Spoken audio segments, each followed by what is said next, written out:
Hello everyone, welcome to your new channel Aaradhya classes. तो कैसे हैं आप सब? होप सो सब बढ़िया होंगे। आई एम नेहा चुग। तो आज हम नया स्टार्ट कर रहे हैं क्लास 6 की एनसीईआरटी, जिसमें मैं आपसे सिविक्स डिस्कस करूंगी। चैप्टर नंबर 1 ये आपके लिए है और ये रहेगा पार्ट 1। और मैं आपको बता दूं, ये सीटेट के एग्ज़ाम के लिए जो पेपर 2 होता है, पेपर 2 उस एग्ज़ाम के लिए बहुत इम्पोर्टेंट है। चाहे आप क्लास 6 के स्टूडेंट्स हैं उनके लिए बहुत इम्पोर्टेंट है, चाहे आप कोई टेट एग्ज़ाम दे रहे हो तो उसमें भी एनसीईआरटी मस्ट है। तो ये वीडियो उन सभी के लिए है। तो चलिए वीडियो को स्टार्ट करते हैं। वीडियो को लाइक शेयर सब्सक्राइब आप ज़रूर कर दीजिएगा। चलिए स्टार्ट करते हैं। हमारा आज का चैप्टर का नेम है विविधता को समझना। हम जानेंगे कि भारत में किस तरह की विविधता हमें देखने को मिलती है। जैसे कि आपको भाषाओं में दिखेगी, आपको दिख रहा होगा कि भारत में कितने लोग हैं, कितनी जनसंख्या है। तो भाषा के आधार पर हमें विविधता देखने को मिलती है। हमें दिखते हैं डिफरेंट रीति रिवाज, ये विविधता देखने को मिलती है। ठीक है, आपको दिखता होगा उनका पहनावा। जो यहाँ लोग रहते हैं भारत में, तो हर किसी का पहनावा अलग है, हर किसी का जो भोजन अलग है। तो ये विविधताएं होने के कारण भी हमारा जो भारत है वो इन्हीं विविधताओं से घिरा हुआ है और इसी को ही ये जो है समृद्ध बनाता है। चलिए हम अपनी वीडियो को स्टार्ट करते हैं। लोग अपनी उपस्थिति, क्षेत्रीय, सांस्कृतिक और धार्मिक दृष्टि से एक दूसरे से भिन्न होते हैं। बिल्कुल होते हैं। कैसे? हर किसी का क्षेत्र अलग है। यहाँ आपको कई तरह के लोग दिखते हैं, तो हर किसी का क्षेत्र अलग है, हर किसी की संस्कृति अलग है, हर किसी का धर्म अलग है। तो इन सभी चीज़ों से ही क्या है, सबके सब जो हैं एक दूसरे से भिन्न दिखाई देते हैं। भिन्नताओं में और क्या चीज़ की दिखती है वो देखते हैं।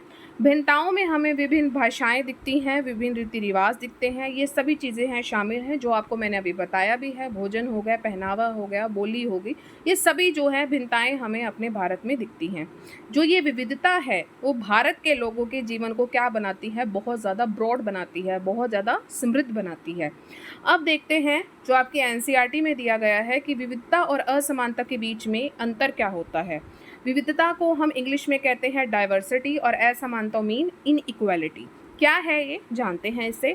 डाइवर्सिटी क्या है? It means people belonging to different classes, religion etcetera. Means कि जो हमारे लोग हैं वो डिफरेंट जाति से आपको मिलेंगे, डिफरेंट आपको धर्म से मिलते हैं। तो ये क्या हो गई, ये डाइवर्सिटी होगी।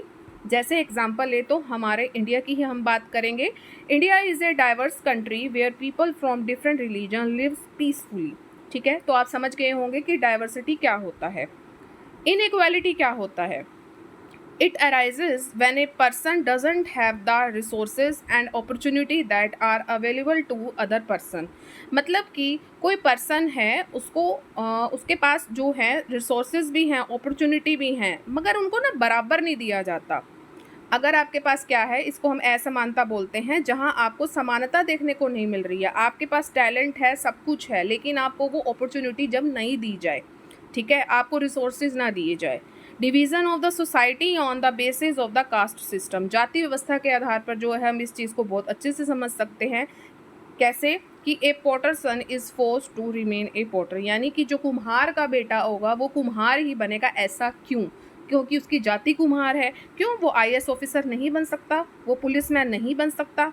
ये हमारा माइंडसेट है कि हम क्या कर रहे हैं, हम इसमें असमानता देख रहे हैं। लेकिन आजकल इतना ऐसा नहीं है, पहले टाइम में ऐसा था और आज भी कहीं ना कहीं थोड़ा बहुत तो दिखने को मिलता ही है। लोगों का माइंडसेट आज भी कहीं ना कहीं ब्रॉड नहीं है।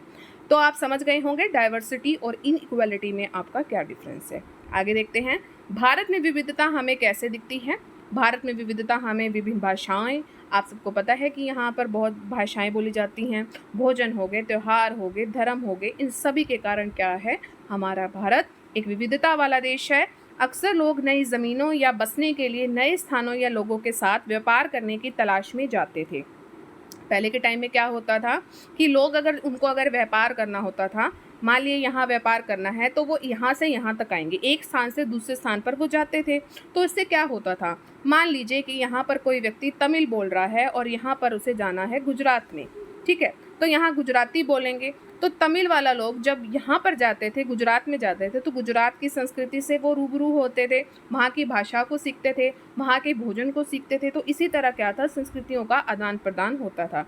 इसलिए उनकी जो भाषाएं हैं, भोजन है, संगीत है, धर्म है, सभी चीज़ें जो हैं एक दूसरे से क्या है, मिल जाती हैं। और संस्कृतियों के इसी मिश्रण से क्या हुआ, एक नया जायका हमें देखने को मिला, नया और अलग हमारे सामने पेश किया गया। इस प्रकार विविधता तब भी आती है जब लोग अपने जीवन को उस भौगोलिक क्षेत्र के अनुसार क्या कर लेते हैं, ढाल लेते हैं। जैसे मान लीजिए कि मैं नॉर्थ इंडिया साइड की हूँ और अगर मुझे साउथ इंडिया साइड में जाना है तो मैं क्या करूँगी कि मैं वहाँ पर गई तो मैं वहाँ पर, जैसे मुझे बेंगलोर जाना है तो मैं उनके अकॉर्डिंग ढल गई कि कैसा उनका एनवायरनमेंट है। अगर मुझे गोवा जाना है तो वहाँ के जो एनवायरनमेंट है कि उसी के अकॉर्डिंग मैं ढल गई। जैसे मुंबई में क्या होता है, मुंबई में ज़्यादा गर्मी रहती है, लेकिन जो नॉर्थ साइड में क्या होता है, गर्मी और आपकी ठंड जो है वो मतलब कि 6-6 महीने के गैप पे होती है। वहाँ देखेंगे कि वहाँ के अकॉर्डिंग अगर मैं ढल जाती हूँ तो मैं मुंबई वाली हो जाऊँगी। ठीक है। अगर उदाहरण भी यहाँ पर यही दिया हुआ है कि समुद्र के पास अगर आपको रहना है, पहाड़ी इलाके आदि में रहने से यहाँ पर बिल्कुल अलग है। जो समुद्र में रहने वाला व्यक्ति है और पहाड़ों में जो रहने वाला व्यक्ति है वो एक दूसरे से काफ़ी अलग दिखाई देते हैं। किसी भी क्षेत्र की अगर आपको विविधता की बात करनी है तो उसको प्रभावित करने वाले जो ऐतिहासिक और जो है भौगोलिक कारण ही मेन होते हैं। आपके जो है एनसीईआरटी में लद्दाख के बारे में दिया गया है, इससे एक क्वेश्चन बहुत अच्छे से बनता है कि लद्दाख के हम भूगोल के बारे में जानेंगे कि वो है कहाँ। लद्दाख जो है जम्मू और कश्मीर के जो है पूर्व में, यानी कि नॉर्थ साइड की अगर बात करें तो पूर्व में पहाड़ों में, यहाँ अगर पहाड़ हैं तो पहाड़ों में एक क्या है, एक रेगिस्तान है। जम्मू और कश्मीर मान लीजिए यहाँ है तो उसके नॉर्थ में आएगा तो क्या हो गया, यहाँ पर एक रेगिस्तान है। अब इसमें ऐसी क्या खास बात है जो आपको याद रखनी है, जो आपसे पूछा जाता है कॉम्पिटिटिव एग्जाम में। यहाँ पर लद्दाख में क्या होता है, एग्रीकल्चर, कृषि बहुत कम होती है, ना के बराबर होती है। ऐसा क्यों है? ऐसा इसलिए है क्योंकि यहाँ पर बहुत ही कम बारिश होती है। अगर बारिश नहीं हो रही है तो आप कृषि कैसे कर सकते हो। और इसमें एक और फैक्टर है कि साल के एक बड़े हिस्से में यहाँ क्या होता है, ये बर्फ़ से ढका रहता है। तो ये फैक्टर है, यहाँ पर कृषि बहुत कम होती है क्योंकि यहाँ पर भारी बारिश नहीं होती है और ये सब क्या है, लद्दाख बर्फ़ से ढका रहता है। यहाँ के लोग जो है मेनली क्या काम करते हैं, बहुत ही इम्पोर्टेंट है ये। यहाँ के लोग जो हैं मेनली भेड़ बकरियों को पालते हैं। इस क्षेत्र की जो बकरियाँ हैं वो विशेष हैं क्योंकि इन जो बकरियों से हमें क्या मिलता है, बकरियों से हम किस चीज़ का उत्पादन करते हैं, पश्मीना ऊन का बहुत उत्पादन करते हैं और इनकी शॉलें बहुत ज़्यादा फेमस हैं, बहुत ही ज़्यादा अच्छी होती हैं। लद्दाख में लोग क्या करते हैं, जो बकरियों के ऊन को क्या करते हैं, सावधानी से इकट्ठा करते हैं और इसे कश्मीर के व्यापारियों को क्या करते हैं, ये बेचते हैं। तो बहुत ही इंपॉर्टेंट है पश्मीना ऊन, इससे भी डायरेक्ट क्वेश्चन आपका बनता है। अब बात करेंगे थोड़ी आगे, पश्मीना शॉल जो है वो कहाँ पर मुख्यतः बुनी जाती है। जो पश्मीना शॉल है ये आपकी कहाँ बुनी जाती है, कश्मीर में। इसे एक अच्छा व्यापार मार्ग भी माना जाता है क्योंकि इसमें आपकी कई दर्रे हैं, ठीक है, जिनसे होकर कारवां कहाँ तक जाता है, तिब्बत तक जाता था। ठीक है, दर्रे हैं, ठीक है, वहाँ से होकर कहाँ जा रहा है, ये तिब्बत तक जा रहा है। तो ये कारवां जो है, अगर मान लीजिए मैं यहाँ पर हूँ, मेरे साथ बहुत सारे लोग हैं और मुझे यहाँ से लेकर यहाँ तक जाना है, ठीक है, तो ये चीज़ क्या कहलाती है, ये चीज़ कहलाती है कारवां। और जो ये कारवां हैं तो ये क्या काम करते थे, ये कारवां जो था कपड़े, मसाले, कच्चा रेशम, ये क्या करते थे, कालीन ले यहाँ से ले जाते थे। होप सो आप समझ गए होंगे। अब बात करेंगे हम लद्दाख में धर्म की, कौन से धर्म जो है इसमें प्रमुख था। बौद्ध धर्म जो है लद्दाख से होते हुए कहाँ पहुँचा था, तिब्बत पहुँचा था। और इसी तरह जो है लद्दाख को क्या कहा जाता है, लद्दाख को छोटा तिब्बत भी कहा जाता है। वेरी वेरी इंपॉर्टेंट, बौद्ध धर्म बहुत इंपॉर्टेंट है क्योंकि ये भी क्वेश्चन बनता है कि इस क्षेत्र में जो लद्दाख वाला क्षेत्र था तो इस क्षेत्र में इस्लाम जो था 400 साल से पहले भी यहाँ पर आया था, लेकिन बाद में क्या हुआ, बौद्ध धर्म प्रमुख हो गया। लद्दाख में गीतों और कविताओं की क्या है, एक समृद्ध मौखिक परंपरा है। यहाँ पर आपको गीत भी दिखेंगे, कविताएं भी दिखेंगे। तिब्बती राष्ट्रीय महाकाव्य जो एक नाम है केसर गाथा, ये नाम आप ज़रूर याद रखेंगे, केसर गाथा बहुत ही इम्पोर्टेंट। ये क्या है, ये तिब्बती राष्ट्रीय महाकाव्य है केसर गाथा। यहाँ पर के स्थानीय संस्करण मुसलमानों और बौद्धों द्वारा जो है इसको प्रस्तुत जो है गाए जाते हैं। केसर साका को कौन कौन गाता है, यहाँ पर जो मेन जो बंदे रहते हैं, चाहे वो बौद्ध हो चाहे वो मुसलमान हो, इसको बहुत अच्छे से ये गाते हैं। ये क्या है, ये तिब्बती राष्ट्रीय महाकाव्य है लद्दाख में। अब बात करेंगे हम केरल की। केरल अगर हम उसके भूगोल की बात करें तो ये कहाँ आता है, साउथ दक्षिण पश्चिम में आता है, ठीक है, साउथ साइड में आता है, दक्षिण पश्चिम कोने में है एक ये राज्य है केरल। और ये क्या है, एक तरह से तो ये समुद्र से घिरा हुआ है और एक तरह से यहाँ से ऐसे पहाड़ियों से घिरा हुआ है केरल। अगर आपको मैप अगर दिखाऊं तो यहाँ इस साइड होता है, ठीक है। अर्थव्यवस्था देखते हैं यहाँ में ऐसा क्या खास है जो उस पर डिपेंड है। जो अर्थव्यवस्था है, काली मिर्च, लौंग और इलायची जैसे कई मसाले जो है कहाँ पर उगाए जाते हैं, केरल की पहाड़ियों पर उगाए जाते हैं। फिर से बता रही हूँ, काली मिर्च, लौंग, इलायची, ये मसाले ही हैं जिन्होंने इस क्षेत्र को व्यापारियों के लिए एक आकर्षक स्थान बना दिया है। और यहाँ सबसे पहले कौन आए थे, यहूदी आए थे और अरब व्यापारी जो आए थे हमारे भारत में आए थे। तो याद रखेंगे पहले कौन आए थे, पहले आए थे यहूदी और फिर आए थे अरब व्यापारी। याद रखेंगे, हर एक लाइन से एक क्वेश्चन है। अब इनके धर्म की बात करें, माना जाता है कि ईसा मसीह के दूत थे सेंट थॉमस। ये कब आए थे, 2000 साल पहले यहाँ पर आए थे और उन्होंने यहाँ पर भारत में ईसाई धर्म लाने का श्रेय इनको दिया जाता है। किसे दिया जाता है, सेंट थॉमस को यहाँ पर ईसाई धर्म लाने का क्या दिया जाता है, श्रेय दिया जाता है। इब्न बतूता ये मोरक्को का निवासी था, तो जिन्होंने 700 साल से कुछ कम जो है यहाँ पर यात्रा की थी। और एक यात्रा वृत्तांत भी इन्होंने लिखा है, किसने, इब्न बतूता, जिसमें उन्होंने मुसलमानों के जीवन का वर्णन किया है और कहा है कि एक अत्यधिक सम्मानित समुदाय थे। यहाँ पर ही इन्होंने जो है क्या करी थी, यात्रा की थी। यात्रा को जब कोई यात्रा कर लेता था तो वृत्तांत लिखता था, तो उसको हम कहते थे यात्रा वृत्तांत, ठीक है। और यहाँ पर इसने किसकी मेनली बात की है, मुसलमानों की बात की है। पुर्तगालियों ने यूरोप से भारत आने का जो समुद्री मार्ग भी तब खोजा जब वास्को डी गामा अपने जहाज से यहाँ पर पहुंचे थे। 1498 में जो है आए थे वास्को डी गामा भारत। तो यहाँ पर जो है यहीं पर ये उतरे थे केरल में। ध्यान रखेंगे, ये छोटी छोटी बातें हैं, यही बातें आपसे पूछी जाती हैं। ऐसी ऐतिहासिक प्रभावों के कारण केरल के लोग जो है यहूदी, इस्लाम, ईसाई, हिंदू, बौद्ध धर्म जैसे विभिन्न धर्मों का क्या करते हैं, पालन करते हैं। आपको ये भी चीज़ याद रखनी है कि चारों जो आपके मेन धर्म हैं, इन चारों धर्मों का जो मेन जो है ये केरल जो है ये पालन करते हैं। अब बात करेंगे हम चीनी प्रभाव की।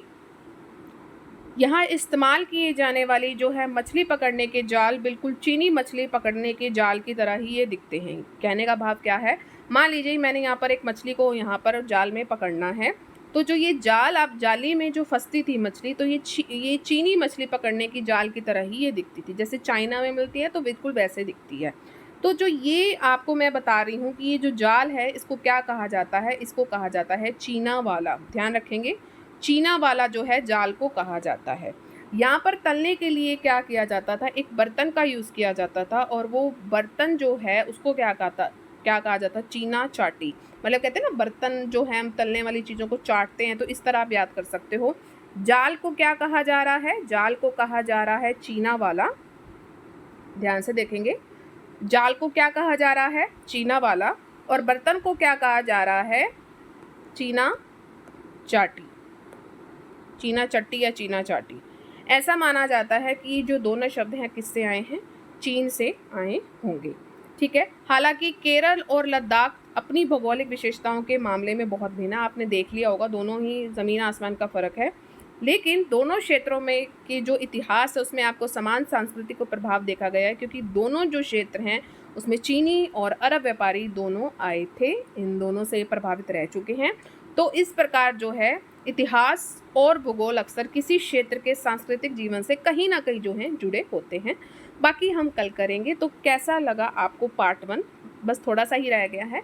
तो पार्ट 1 आपको कैसा लगा, उम्मीद है अच्छा लगा होगा। अगर आपको ये सेशन बढ़िया लगा है तो प्लीज़ आप सभी लाइक ज़रूर कर दें, बिल्कुल न्यू चैनल है, लाइक ज़रूर करें, शेयर आप मैक्सिमम करें, सब्सक्राइब का रेड बटन उसे ज़रूर प्रेस करें, ऑल पर ज़रूर क्लिक करें ताकि चैनल पर जितनी भी वीडियोस आएँ उसकी नोटिफिकेशन आपको टाइम टू टाइम मिलती रहे।